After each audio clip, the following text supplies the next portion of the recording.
రామారావు, రామారావు. ఎవరది? కంగారు పడుకు రామారావు, నేను నీ అంతరాత్మను. నా అంతరాత్మ? అవును. ఇంత అర్ధరాత్రి నీకు నాతో పనేంటి? నీ అంతరాత్మను. పగలు రాత్రి ఎప్పుడు నీతోనే ఉంటాను కదా. ఇది చెప్పడానికి అర్ధరాత్రి నా దగ్గరకు వచ్చి నా నిద్ర చెడగొడుతున్నావా? ఐఆమ్ సారీ, నీ టైం ఎక్కువ తీసుకోనిలే. నీకు నీ వాళ్ళంటే ఎంత ప్రేమో నాకు నువ్వంటే అంతే ప్రేమ. అయితే ఏంటి? తెలిసి కూడా నువ్వు తెలుసుకోలేకపోతున్న కొన్ని విషయాలు నీకు చెప్పాలి. ఆహా, అదేదో తొందరగా చెప్పు, నేను నిద్రపోవాలి. నేను చెప్పాలనుకుంటుంది నీ కూతురు గురించి. నా కూతురు గురించా? అవును, నీ కూతురంటే నీకెంతో ఇష్టం కదా.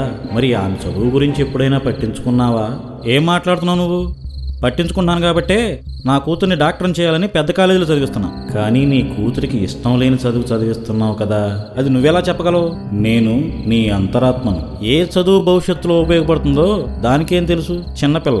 చదువులో నీ పిల్లల ఇష్టాయిష్టాలు, శక్తి సామర్థ్యాల గురించి నీకన్నా బాగా ఎవరికి తెలుసు రామారావు?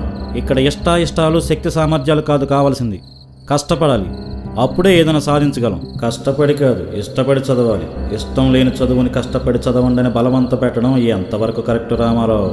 అవన్నీ పట్టించుకుంటే నా కూతురిని తన లక్ష్యానికి చేర్చలేను. ఒకప్పుడు నువ్వు డాక్టర్ అవ్వాలనుకున్న నీ కోరికను నీ కూతురి జీవిత లక్ష్యంగా చేసి ఆమెను డాక్టర్ చేయాలనుకుంటున్నావు. అలా అనుకోవటంలో తప్పేముంది?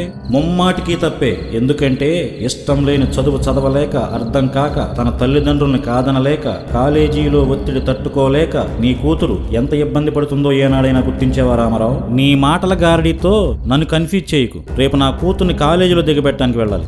నేను చెప్పినవన్నీ చాలా సందర్భాల్లో నువ్వు ఆలోచించుకున్న సందేహాలే రామారావు. నేను పడుకోవాలి, నువ్వు కూడా వెళ్ళి పడుకో. మరొక్కసారి ఆలోచించు. నీ పిల్లలు వాళ్ళ ఇష్టంతో ఏది చదువుతానంటే అదే చదివించు. చదువులో వారి సామర్థ్యాన్ని గుర్తించు. ఇష్టపడి కష్టపడితేనే ఫలితం ఉంటుంది రామారావు, లేదంటే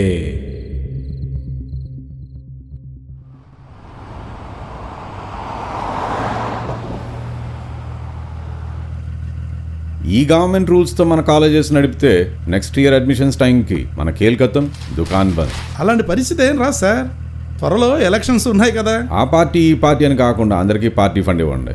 ఎవడెప్పుడు పనికి వస్తాడో తెలియదు కదా.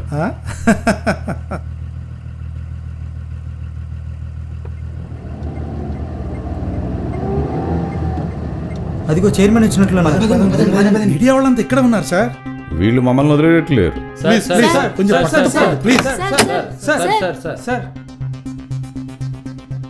రఘునాథ్ గారు, ఈ మధ్య మీ కాలేజ్ ఎప్పుడు వార్తల్లో ఉంటుంది? ఎక్కువ ర్యాంకులు మా కాలేజ్కే వస్తాయి కాబట్టి. మీరు ఎక్కువ మార్కులు ర్యాంకుల కోసం ఫోర్స్ చేయడం వల్ల మీ కాలేజ్ స్టూడెంట్ శ్వేత అనే అమ్మాయి సూసైడ్ చేసుకుందని అంటున్నారు. దానిపై మీ స్పందన? పేరెంట్స్ మా మీద చాలా నమ్మకాలు పెట్టుకుంటారు. వాళ్ళ పిల్లలందరికీ మంచి ర్యాంకులు రావాలని మాపై ఒత్తిడి తెస్తారు. వాటిని మేము ఫుల్ఫిల్ చేయాలి. దానికోసం మేము స్టూడెంట్స్ దగ్గర నుండి ఇంకొంచెం టైం ఎక్కువ తీసుకుంటాం. దానికే వీళ్ళు ఇలా గోల చేస్తే ఎలా?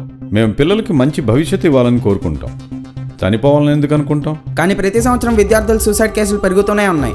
ఇప్పుడు సూసైడ్ అనేది చాలా మామూలు విషయంలో తయారైంది. నాన్న తిట్టాడని, అమ్మ కొట్టిందని, లవ్ ఫెయిల్ అయిందని, ఇలా చిన్న చిన్న వాటికి సూసైడ్ చేసుకుంటున్నారు. శ్వేత చనిపోవడానికి లవ్ అఫేర్ కారణం అయి ఉండొచ్చు. ఇన్వెస్టిగేషన్ జరుగుతుంది. మీ కాలేజ్ త్వరలో ఇంకో బ్రాంచ్ ఓపెన్ చేస్తుందని విన్నాం, నిజమేనా? మీరు విన్నది నిజమే. మీ కాలేజ్కి ఎక్కువ ర్యాంకులు వస్తుంటాయి అంటుంటారు.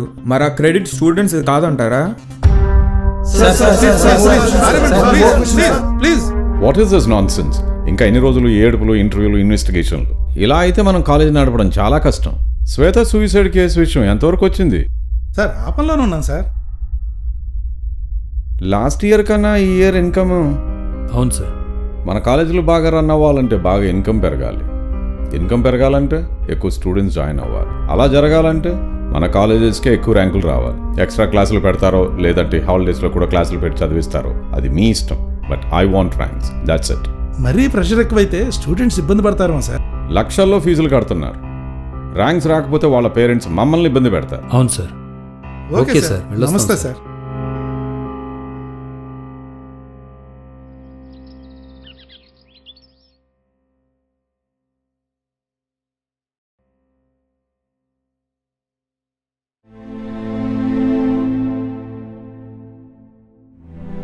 లక్ష్మి, నేను ఆఫీస్కి వెళ్తున్నాను. ఈరోజు హాలిడే కదా. శ్వేత ఫోన్ చేసి మళ్ళీ ఇంటికి వస్తానంటదేమో. కోప్పడకుండా మాట్లాడు. సర్లేండి.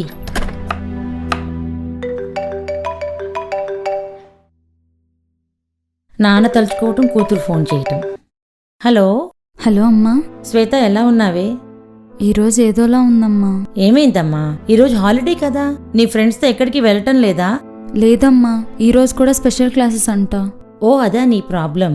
లేకపోతే ఏంటమ్మా, హాలిడేస్లో కూడా రెస్ట్ లేకుండా 1 వీక్ ఇంటికొచ్చి వెళ్తానమ్మా. మొన్ననే కదే పుట్టినరోజని చెప్పి వచ్చి వారం రోజులు ఉండేళ్ళావు. అది కాదమ్మా. మిమ్మల్ని చదివించడానికి తీసుకున్న లోన్ కట్టడానికి మీ నాన్న కష్టపడి ఓవర్ టైం చేస్తుంటే చదువుకోవడానికి నీకు ఇబ్బంది ఏంటే? ఇంటికి రావాలనే పిచ్చి పిచ్చి ఆలోచనలు పెట్టుకోకు. ఎవరమ్మా? ఇదిగో అన్నయ్య వచ్చాడు, మాట్లాడు. హే శ్వేత, ఎలా ఉన్నావురా?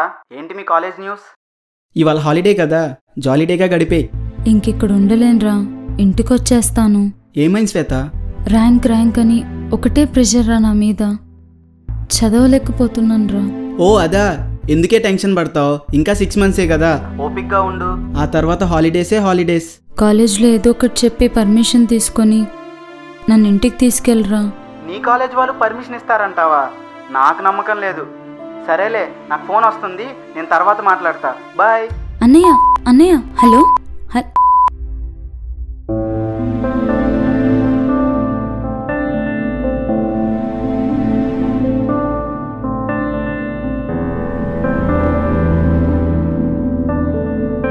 ఎలాగైనా సరే ర్యాంక్ రావాలి. నువ్వు ఫెయిల్ అయితే ఎవరు బాధ్యత వహిస్తారు? పట్టుగా.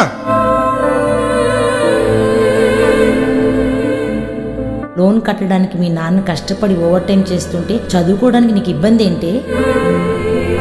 నా కూతురు పెద్ద డాక్టర్ అవ్వాలి.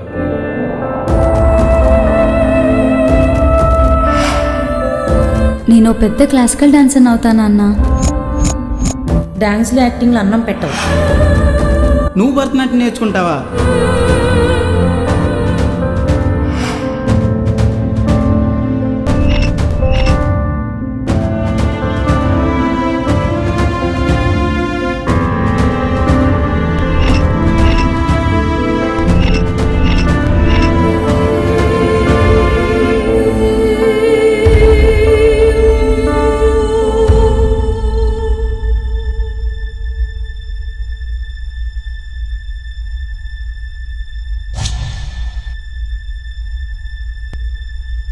ఎవరు దీనికి బాధ్యులు?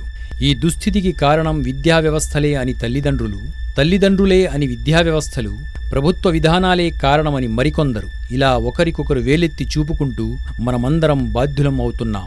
డబ్బు సంపాదించడమే ముఖ్యం అనుకునే తల్లిదండ్రులు, డబ్బుండడమే గొప్పతనం అనుకునే సమాజం, మార్కులు ఎక్కువ వచ్చినవాడే ప్రతిభావంతుడు అనుకునే టీచర్లు ఆలోచించాల్సిన సమయమిది. తల్లిదండ్రులకు, విద్యార్థులకు విద్య భారం కాకూడదు. నవ సమాజ నిర్మాణం కోసం విద్యా వ్యవస్థలో మార్పు రావాలి. ఆ మార్పు మాతోనే మొదలవ్వాలి.